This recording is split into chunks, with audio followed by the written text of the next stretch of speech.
Estamos volviendo de un tiempo de confinamiento en nuestras casas, de cuarentena. Otros países continúan con la cuarentena. Esta ha sido una pandemia difícil en varios aspectos. La economía, muchos aspectos han sido de alguna manera trastocados en nuestra cotidiana manera de vivir. Y cuando Dios hace cosas como las que ha hecho en este tiempo, sin lugar a duda es porque Dios quiere llamar nuestra atención. Yo quisiera orar en esta mañana, pedirle al Señor que Él pueda dirigir nuestro corazón hacia Él, dirigir nuestro corazón hacia el trono de la gracia para encontrar en ese trono el oportuno socorro para nuestra vida. Oremos, hermanos. Padre Celestial, yo te ruego que en este día tú puedas ayudarnos, que nuestro corazón pueda estar claro de tu verdad. Te doy gracias por cada hermano que ha venido a congregarse en esta mañana, de una forma distinta, pero sin lugar a duda con un corazón que desea buscar tu voz, tu dirección, que desea buscar tu gracia, tu misericordia y el entendimiento para nuestra vida. Te pedimos, Señor, que tú nos ayudes y nos dirijas en el precioso nombre de Jesús, nuestro Salvador. Amén y amén. Hemos titulado esta parte final de nuestro confinamiento y cuarentena para poder entender en qué cosas creemos nosotros que como iglesia debemos recapacitar. ¿Por qué Dios ha permitido lo que ha permitido? ¿Por qué Dios nos ha llevado a todo el mundo a esta situación donde de alguna manera el mundo ha pensado, ha reflexionado, se ha alarmado, se ha dado cuenta que aquellas cosas en las cuales siembra su esperanza, la economía, la diversión que el mundo está acostumbrado sin ningún tipo de reflexión, Dios lo ha trastocado, Dios lo ha movido, Dios ha movido, ha hecho temblar ese tipo de cosas en las que el hombre cotidianamente siembra su vida o estaciona su vida o piensa de una manera irracional que esas cosas pueden realmente traerle satisfacción. Ya previamente a la pandemia nosotros estuvimos hablando en el libro de Eclesiastés que todas aquellas cosas en las que el hombre quiere buscar satisfacción y sentido en la vida no lo haya. Y hemos titulado esta parte final de la pandemia, antes de poder volvernos a reunir, no sabemos si como lo hacíamos antes, tendremos que tener ciertas restricciones, pero hemos titulado ¿y en qué hemos menospreciado tu nombre? Basado en Malaquías capítulo 1, versículo 6. Este es el 9º estudio de esta serie final o de esta serie en la parte final de la pandemia. Malaquías capítulo 1, versículo 6, que volvemos a leer como lo hemos leído en estos días, para que siempre tengamos en mente, en la retina espiritual, este concepto que es el menosprecio a Dios. Y entender, ¿cierto?, allí en base a este texto, lo que Dios le dice a un pueblo que había disciplinado, había llevado cautivo, que había hecho promesas de no volver a mirar con menosprecio a Dios, pero que tan solo habían pasado 40 años, unos cuantos años más nada más, y ya estaba con la misma actitud con la que previamente Dios ya lo había disciplinado gravemente. Y yo me pregunto, si es que el mundo, hablábamos con Andy hace un ratito atrás, si es que la iglesia de Cristo no comprende, no entiende, no cambia su manera de pensar después de esto que hemos vivido, ¿qué es lo que el Señor tendrá que hacer para que podamos comprender la necesidad de un cambio? El Hijo honra al Padre y el siervo a su Señor, dice Malaquías capítulo 1, versículo 6. Si pues soy yo Padre, ¿dónde está mi honra? Y si soy Señor, ¿dónde está mi temor? Dice Jehová de los ejércitos, a vosotros, oh sacerdotes, que menospreciáis mi nombre y decís, ¿en qué hemos menospreciado tu nombre? Y entonces el Señor comienza a decirles punto por punto donde ellos habían menospreciado, no le habían dado el valor, no le habían dado el peso al Señor. Hemos visto en esta serie de estudios la desestimación.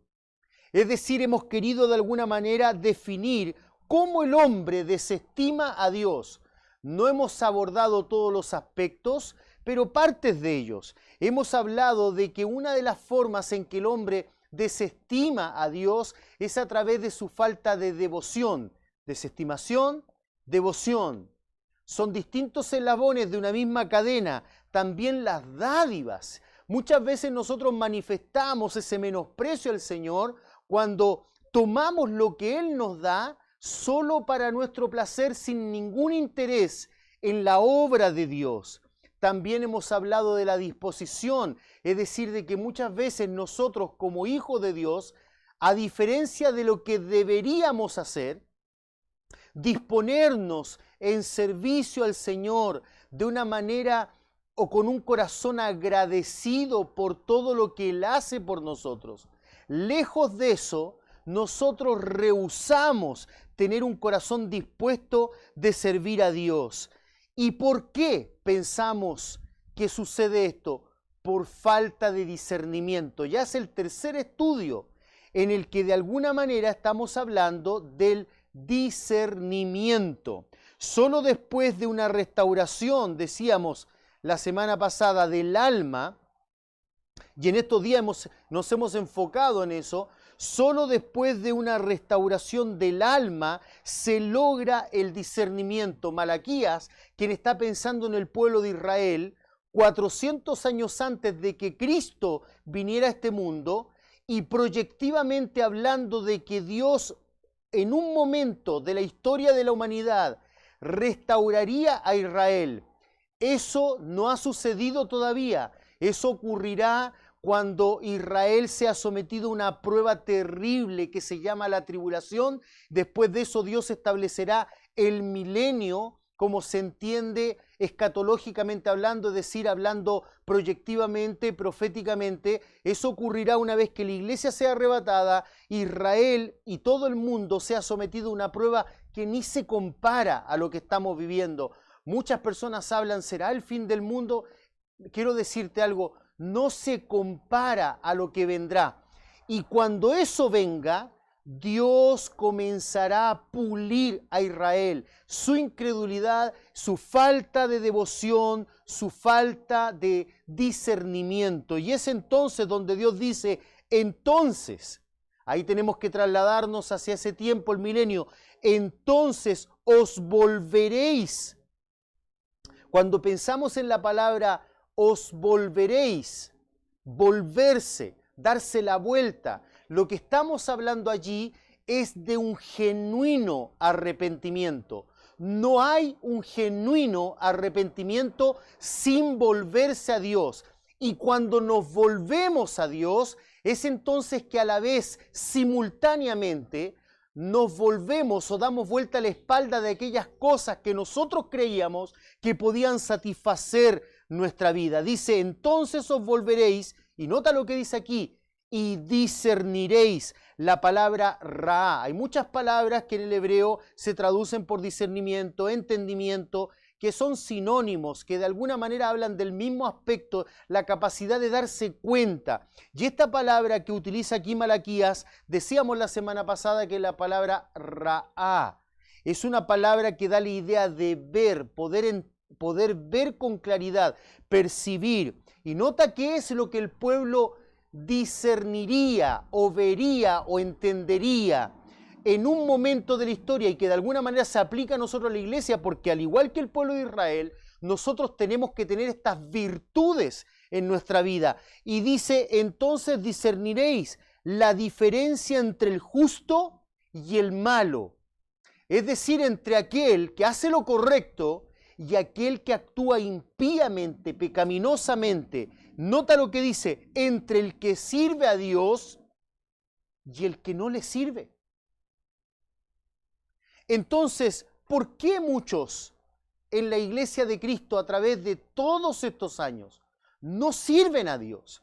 ¿Por qué viven una vida tan infructuosa, una vida tan, vamos a decir así, despreciando todo lo que implica el servicio a Dios por falta de discernimiento, porque enfocan su corazón en aquellas cosas que no deberían enfocarla. El hombre ha ido perdiendo un pedazo de su alma a través de la historia en estos últimos años. Decíamos que más de 100 años que el hombre no vive una pandemia. Cada vez que el hombre ha vivido una pandemia ha sido porque de alguna manera, años antes de vivir una pandemia o años antes de vivir una catástrofe que sacude al mundo, el hombre ha ido menospreciando a Dios.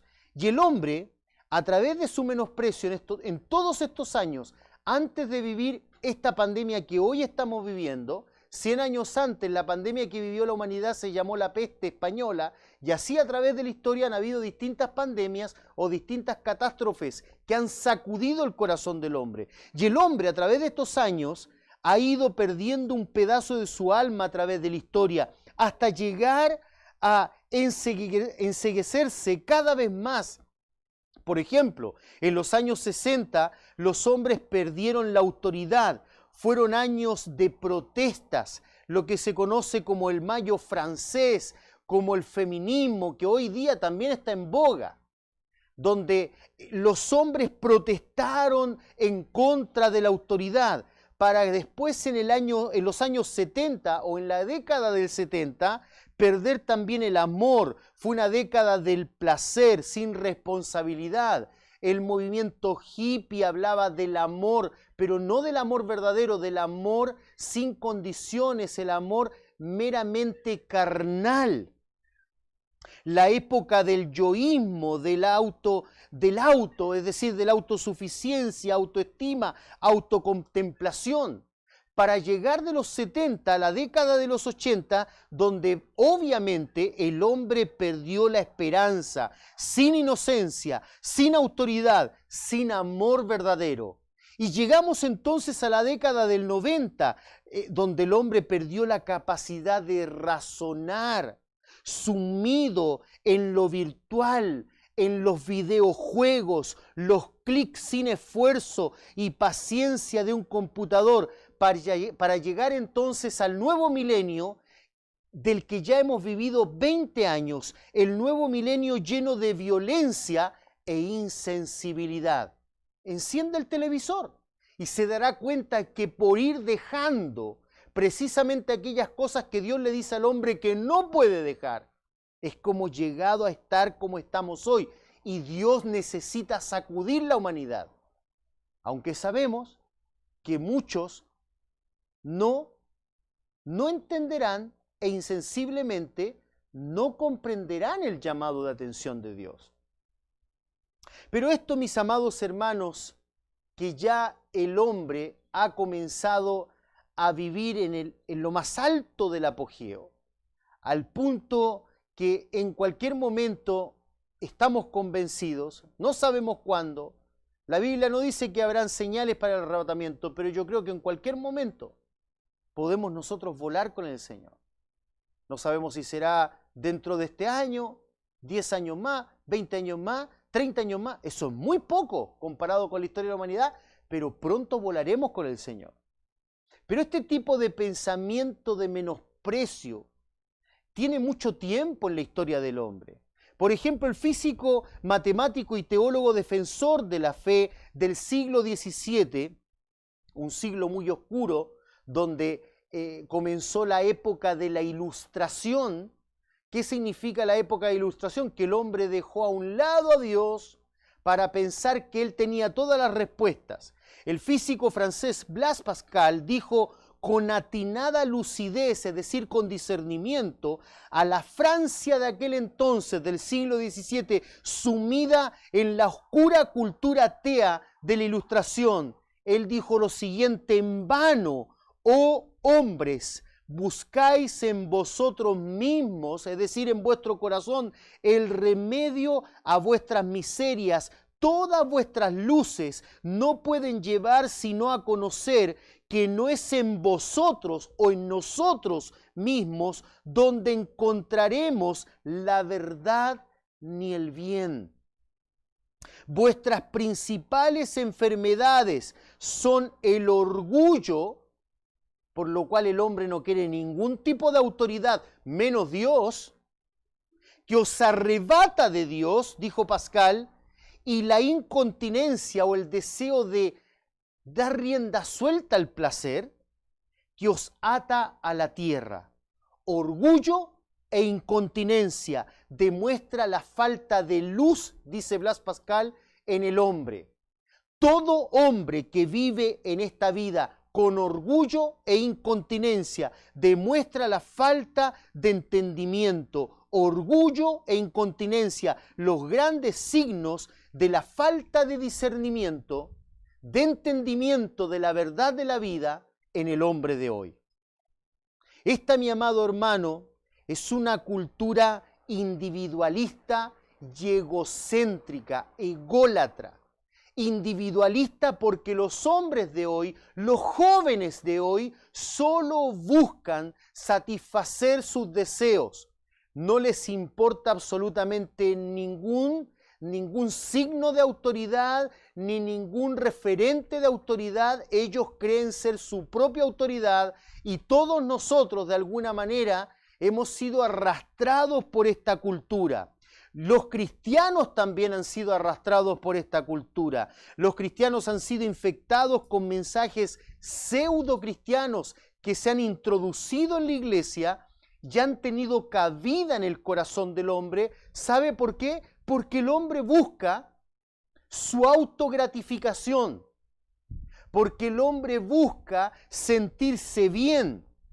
Estos mensajes que se escuchan en la iglesia de hoy, por lo cual Dios ha sacudido a la iglesia de Cristo, los mensajes que se escuchan en el día de hoy son un mero mensaje que busca servir al hombre y no a Dios. Por eso tú verás muchos hombres en el día de hoy, muchas familias que no buscan iglesias que basan su mensaje en la palabra de Dios, porque la palabra de Dios no busca satisfacer al hombre, busca dar gloria a Dios. ¿Me escucha, iglesia de Cristo? La que está reunida acá, si tú escuchas, toca la bocina para que digas amén a esa verdad. Mi amado hermano, estamos viviendo en tiempos donde los hombres buscan ser servidos ellos y no Dios. Por eso, pronunciamientos tales como, por ejemplo, los mensajes, me resisto. ¿Has escuchado ese tipo de mensajes? Los ves en el Facebook en el día de hoy. Yo como cristiano me resisto. Yo como cristiano declaro. Yo como cristiano expulso, etc. Parecen cristianos. Y escuchamos mensajes como esto. Hermano, usted se debe resistir, usted debe declarar, usted debe expulsar, etc. ¿Son populares este tipo de mensajes en la iglesia en el día de hoy? Sí, son conceptos populares, pero son satánicos, no tienen nada de cristiano, no son bíblicos. ¿Y cuánto mal hacen estos mitos falsos a la iglesia de Cristo, que no está siendo enseñada con enseñanza bíblica y por ende no tienen discernimiento para darse cuenta que eso está mal? Una mente desprovista de la verdad, entonces cree, formula e imagina mentiras que supone verdaderas por falta de discernimiento y las acepta porque le conviene, porque ha sido de alguna manera enseñado, falsamente enseñado, que el centro del mundo es el hombre.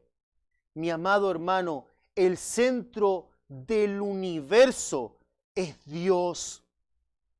Y nosotros necesitamos entender, niños, necesitamos entender, jóvenes, adolescentes, necesitamos entender, adultos, necesitamos entender, hermanos ya que estamos entrando al final de nuestra vida en este mundo, necesitamos urgentemente entender y discernir que Dios es el centro y que si nosotros queremos ponernos a nosotros como el centro, fracasaremos y viviremos amargados. Al final nos daremos cuenta que no hemos hecho lo correcto. Número 1, ¿podemos nosotros impedir que Él haga algo porque nos resistimos?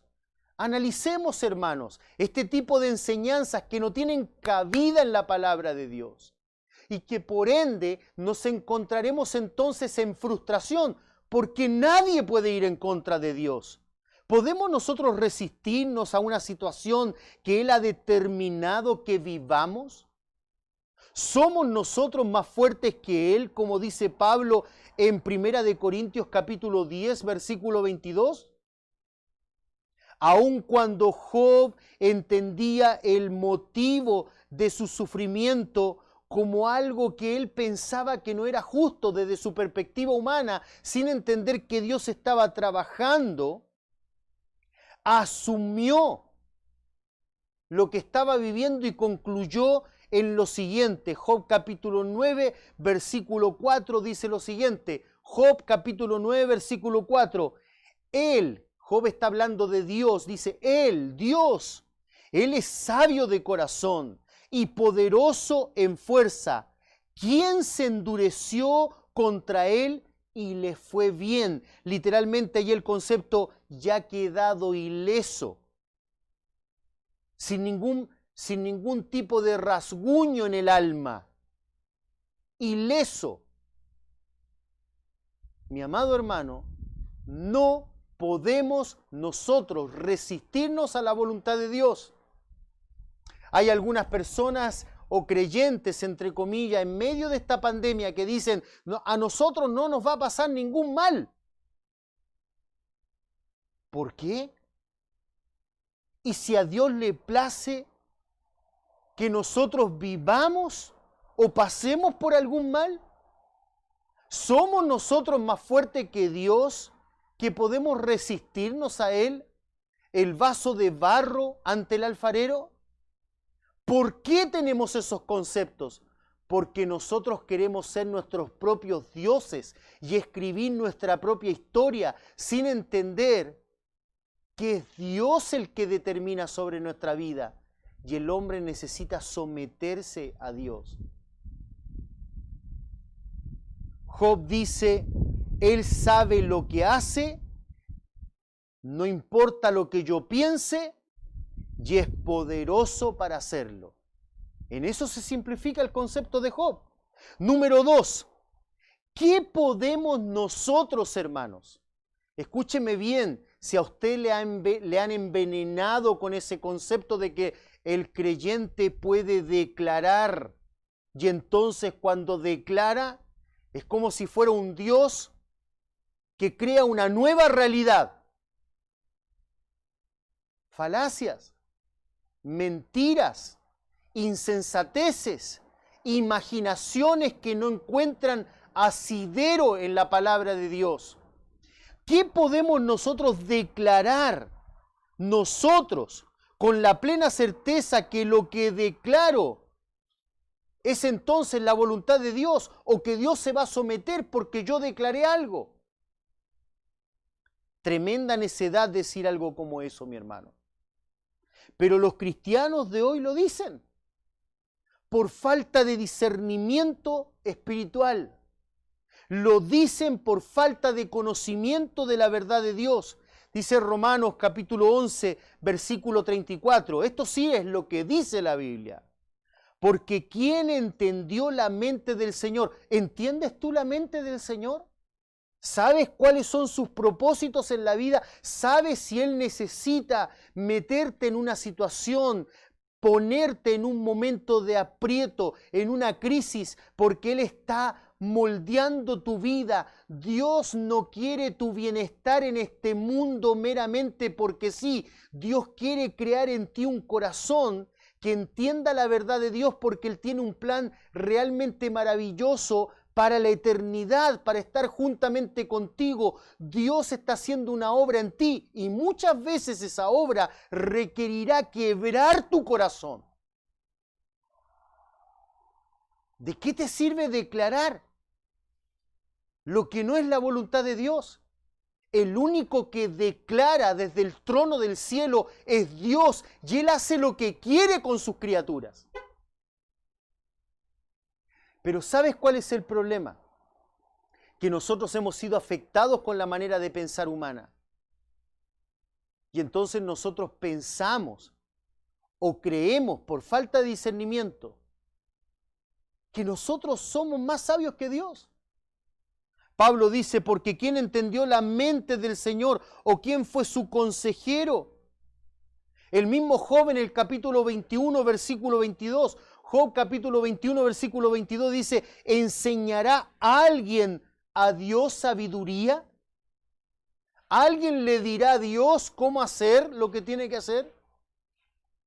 Piensa en Job, piensa en la crisis de Job, piensa en lo que el mundo está viviendo en el día de hoy y cómo algunos se resisten, algunos no quieren cambiar su corazón, algunos ni siquiera les interesa reflexionar en su vida cómo están andando y entonces continuarán aun cuando venga otra situación difícil, aun cuando venga una pandemia peor, aun si viniera una catástrofe tremenda, el hombre continuaría aún así. En Apocalipsis dice eso, que aún a pesar de que en ese momento los hombres van a vivir una crisis inimaginable que no se asemeja al coronavirus, el coronavirus es un paraíso para lo que vendrá. La inestabilidad económica que estamos viviendo en el día de hoy es un paraíso para lo que vendrá. Las muertes que estamos viviendo tristes por lo demás, no somos insensibles a eso. Las muertes que estamos viviendo en distintos lugares del mundo, producto del coronavirus, es un paraíso para lo que vendrá. Pero dice la Escritura que ni aún en ese momento los hombres se arrepentirán, porque los hombres son tercos, los hombres creen que pueden ser más fuertes que Dios. No seas así, mi hermano. Sométete a Dios. Solo la falta de discernimiento le hace pensar a un hombre, como dice Job capítulo 21, 22, que puede enseñar a Dios sabiduría. Discernimiento.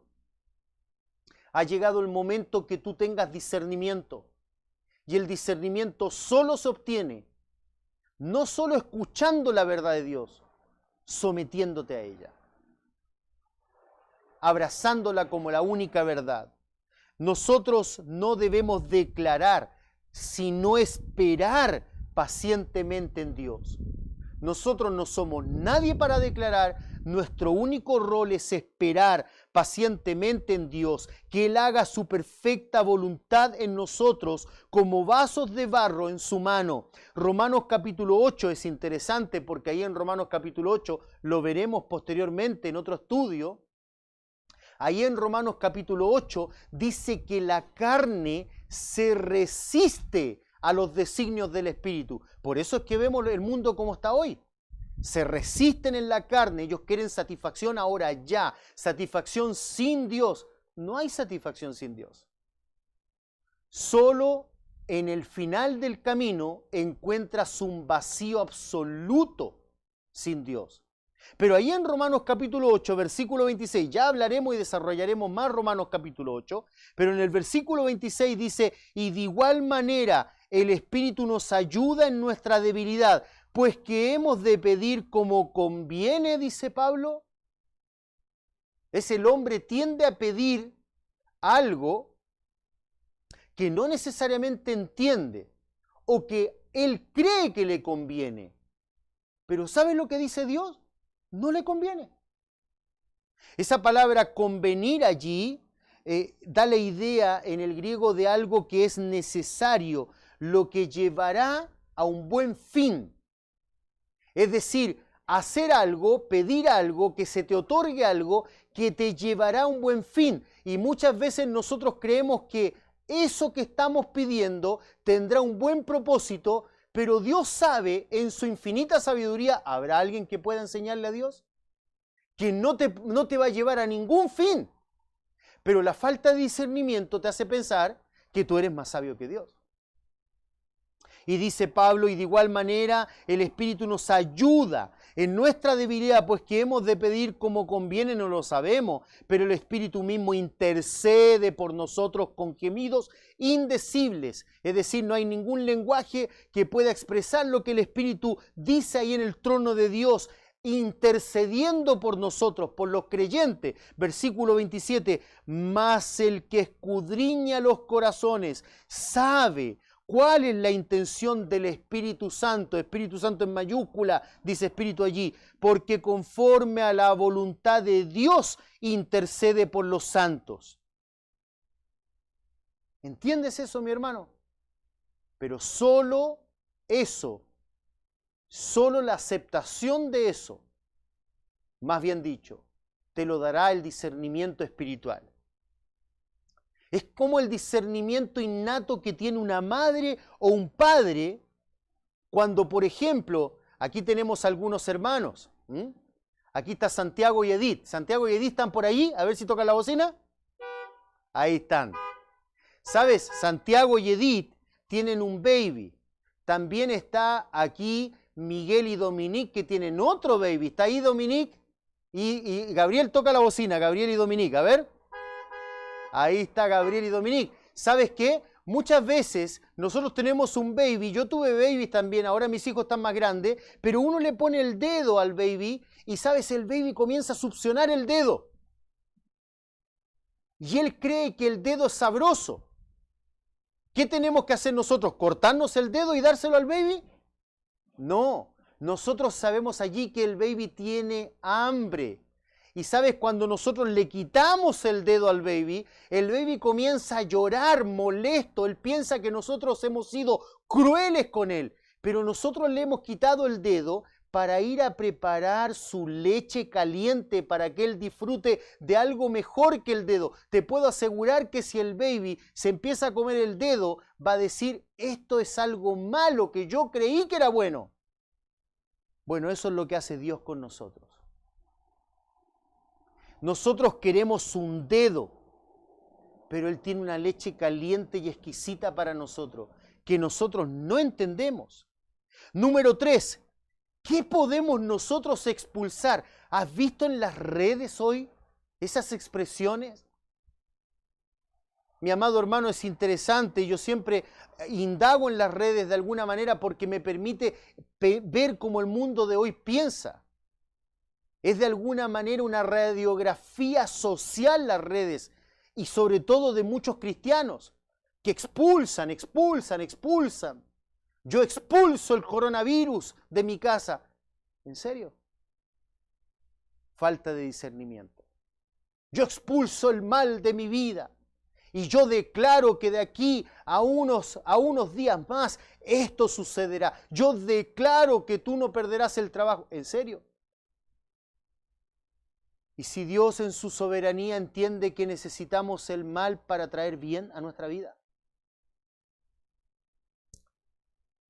¿qué podemos expulsar nosotros de nuestra vida si a Dios le place enviar algo con el propósito de corregirnos o afinarnos? Como hace un padre con un hijo, al cual ama, porque todo padre que ama a su hijo lo disciplina. Pensemos, por ejemplo, en el Salmo 91. El Salmo 91 estuvo nuevamente en boga en medio de esta crisis. El Salmo 91, todo el mundo hablando del Salmo 91. Peste ni destrucción vendrá. Entonces, a mí el coronavirus no va a venir porque yo tengo el Salmo 91 puesto, abierto en la casa. ¿De verdad? ¿De verdad es así? ¿Sabes por qué la gente cree eso, mi amado hermano? Porque la gente tiene falta de discernimiento espiritual. No entiende la palabra de Dios. ¿Es el Salmo 91 una especie de expulsor de crisis, por así llamarlo? ¿Una fórmula mágica que expulsa las crisis? No, mi hermano, no te equivoques. No es así. Es más bien un salmo que anima mi confianza a Dios en medio de las crisis. Y si entiendes el Salmo 91 y lo lees y lo estudias, te darás cuenta que lo primero que menciona el Salmo 91 es que debemos entender que ese salmo no se aplica a todas las personas, ¿sabías tú? Por más que tú hablas el Salmo 91 en tu casa, no necesariamente el Salmo 91 se aplica a tu vida, porque dice el Salmo 91, versículo 1, que se aplica a los que habitan al abrigo del Altísimo. Los que habitan al abrigo del Altísimo. ¿Qué quiere decir eso? Bueno, para entender eso tenemos que entender qué palabra utiliza el salmista allí. La palabra yashav en el hebreo es una palabra muy interesante y tiene el sentido de permanecer, establecerse en un lugar. ¿Notas esa palabra? Permanecer, establecerse en un lugar. ¿Qué es lo que está diciendo el salmista? Los que permanecen firmes en Dios. ¿Esa es tu realidad? Hermano, con reflexión, amigo, con reflexión. ¿Tú eres de aquello que está firme, establecido allí? En la verdad revelada de Dios, porque eso es establecerse en Dios. Nosotros no podemos disociar, como veíamos la semana pasada. Eso es discernimiento, disociar a Dios de su palabra. ¿Realmente tú estás establecido en Dios? Dice, el que está establecido en Dios morará. La palabra lun, que da la idea de detenerse, esperar, reposar. En el hebreo moderno, esta palabra se utiliza para designar un hotel, mira tú, donde uno se establece para descansar. Es decir, que claramente el concepto allí es estar firme, arraigado, esperando, descansando en Dios. Por ejemplo, el Proverbio capítulo 19, versículo 23, que utiliza la misma palabra, la Reina Valera tuvo que añadir algunas palabras para explicar el concepto. Dice, el temor de Jehová es para vida y con él vivirá. Ahí está la palabra, ahí está la palabra. Y con él vivirá lleno de reposo el hombre. Esas palabras de reposo, el hombre, fueron añadidas para explicar el concepto. Es decir, el que vive, el que está estable, el que descansa en Dios, vivirá lleno de reposo, no será visitado de mal. No será visitado de mal. Pero no significa que no tendrá crisis, sino que en medio de las crisis no sucumbirá al mal. Porque hay ciertas cosas que creemos que son males, como decíamos al principio, pero son la bondad de Dios para llevarnos a un punto mayor en nuestra vida. Un punto que si no pasáramos por eso, no aprenderíamos que solo en Dios debe estar nuestra confianza. Volviendo al Salmo 91, nota lo que dice el versículo 2. Diré yo a Jehová, ¿ves? Cuando yo descanso en Dios, cuando yo me establezco en Dios, entonces viene la alabanza. Diré yo a Jehová, esperanza mía y castillo mío, mi Dios en quien confiaré.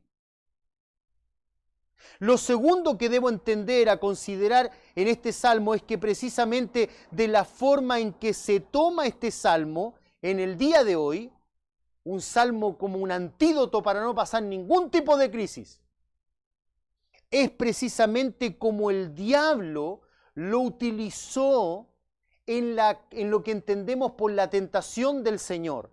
¿Sabías tú que luego que el Señor Jesucristo fue bautizado por Juan el Bautista, se bautizó para identificarse con el pueblo, se bautizó como se bautizaban los sacerdotes, se lavaban los sacerdotes para iniciar su ministerio, posteriormente a eso inicia su ministerio, un ministerio que tenía un objetivo? ¿Sabías tú cuál era el objetivo? Sufrimiento. Sufrimiento. Nuestro Señor sufrió el oprobio por nosotros. Y sabes, precisamente para que todo el mundo entendiera que Él era el Cordero de Dios que podía sufrir, ser sacrificado por nosotros, es que entonces fue llevado al desierto para mostrar que él no tenía pecado. Y fue precisamente el diablo quien cita el Salmo 91 de una manera incorrecta. Nota lo que dice ahí Mateo capítulo 4, versículo 5. El Salmo 91 muchas veces es mal citado, es mal entendido por falta de discernimiento. Y Mateo capítulo 4, versículo 5 dice: entonces el diablo le llevó a la santa ciudad y le puso sobre el pináculo del templo y le dijo: si eres hijo de Dios, échate abajo, porque escrito está. ¿Dónde? En el Salmo 91. A sus ángeles mandará acerca de ti y en sus manos te sostendrán para que no tropieces con tu pie en piedra. ¿Qué le contestó el Señor al enemigo de nuestras almas? Al malvado y sucio diablo que pretendió tentar al Señor, al santo de los santos, al lleno de sabiduría y discernimiento, que nos traspasa su sabiduría por medio de la verdad de su palabra y el poder del Espíritu para que tengamos la mente de Cristo. ¿Qué le dijo el Señor? Le dijo: ¿sabes qué, diablo? Tienes razón. No me acordaba de eso. ¿Cómo no lo pensé antes? Mi mamá siempre tenía en la casa el Salmo 91 abierto en la mesita de entrada de la casa. Gracias por recordarme. ¿Eso le dijo el Señor? No. El Señor lo llevó al total de la Escritura, al discernimiento total de la Escritura, que para aplicar correctamente el Salmo 91. Mateo capítulo 4, versículo 7, Jesús le dijo: escrito está también. Esa palabra allí, también, palin en el griego, ese adverbio, un adverbio lo que tiene como función es complementar al verbo, explicar al verbo. La idea aquí es además, escrito está además. No solo nos podemos enfocar en ese concepto, le dijo Dios. No solo nos podemos enfocar en esa parte del mensaje. Escrito está también: no tentarás, es decir, no probarás a Dios, al Señor tu Dios. ¿Notas? El discernimiento bíblico no se obtiene aislando textos a mi conveniencia, sino atesorando toda la verdad bíblica y explicando y aplicando la verdad bíblica a mi corazón en un todo. Por eso Dios reveló toda la Escritura, y toda la Escritura es inspirada por Dios y útil para enseñar, redarguir y corregir. Por eso el creyente necesita gastar tiempo, estudiar la verdad de la palabra de Dios. Entonces, mi amado hermano, ¿notas cómo Cristo aplica claramente el Salmo 91? Le dice: el Salmo 91 es correcto, pero escrito está también que no puedo probar a Dios. ¿Sabe lo que le dijo con eso Cristo? Yo no puedo probar a Dios. Dios es el que nos prueba a nosotros. Dios es el que nos pone en momentos difíciles para ver hasta dónde nosotros confiamos en Dios. ¿Debemos entonces nosotros desechar el Salmo 91? No, mi hermano, debemos atesorarlo como un salmo que asegura para los que están en Dios, estables en Dios, confiando en Dios, asegura la victoria para los que confían en Él. Permíteme leerte el Salmo 91 del 14 al 15 en la Nueva Traducción del Viviente, que hace un lenguaje un poco más actual. Ya estamos terminando, pon atención, mira, el Señor dice, Salmo 91, 14, el Señor dice: rescataré a los que me aman. ¿Por qué los va a rescatar? Porque están en peligro. No porque se evitó la crisis. Cuando hay un rescate es porque hay un peligro que se está viviendo. Rescataré a los que me aman. Protegeré a los que confían en mi nombre. Versículo 15. Cuando me llamen, porque yo los voy a poner en crisis para que me llamen, para que me busquen, yo les responderé. Estaré con ellos, nota eso, en medio de las dificultades. Los rescataré y los honraré en medio de las dificultades. Como Job, como Daniel, como los amigos de Daniel, como David y Goliat, y como tantos otros en la galería de la fe de Hebreos capítulo 11, que fueron aserrados, maltratados, muertos a filo de espada, de los cuales este mundo no era digno, porque ellos confiaron en Dios. ¿Ven lo que dice aquí en la Nueva Traducción del Viviente, el versículo 15? Los rescataré y los honraré. Dios honra a los que le honran. Pablo expresa su propio Salmo 91. Ya estamos terminando. Mira, Pablo expresa su propio Salmo 91 en Romanos capítulo 8, en el mismo contexto de lo que leíamos antes, de que todas las cosas ayudan a bien a los que aman a Dios. Romanos 8:35 dice: ¿quién nos separará del amor de Cristo? Tribulación o angustia o persecución o hambre o desnudez o peligro o espada, como está escrito. ¿Te acuerdas del Señor? Escrito está también: por causa de ti somos muertos todo el tiempo, somos contados como ovejas de matadero. Antes, en todas estas cosas, es decir, en todas estas crisis, los que amamos, confiamos en Dios, somos más que vencedores por medio de aquel que nos amó, por lo cual estoy seguro de que ni la muerte, lo que temen los hombres, ni la muerte, ni la vida, ni los ángeles, ni principado, ni potestad, es decir, ni demonios, ni lo presente, ni lo porvenir. Gloria a Dios, Iglesia de Cristo. ¿Puedes decir gloria a Dios tocando tu bocina? Ni lo presente, ni lo porvenir, ni lo alto, ni lo profundo, ni ninguna otra cosa creada nos podrá separar del amor de Dios que es en Cristo Jesús, Señor nuestro. Gloria a Dios. Como dijo el sabio Job, en medio de los conflictos y la incomprensión de lo que estaba viviendo, en lo cual tuvo que aprender a discernir y a entender, pero nunca rehusó, nunca rechazó, nunca salió de el abrazo que tenía para con Dios. Y en Job capítulo 13, versículo 15, él dice: he aquí, aunque él me matare, aunque él dictaminare la muerte para mí.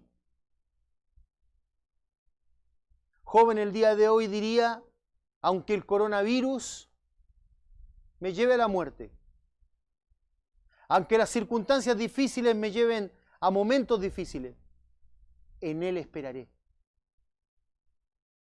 Eso es lo que Dios quiere en medio de las crisis. Que podamos discernir que solo en Él, no en la cuenta bancaria, no en tu trabajo, no en lo que tú entiendes por bienestar, esperes. Que solo en Él debemos esperar.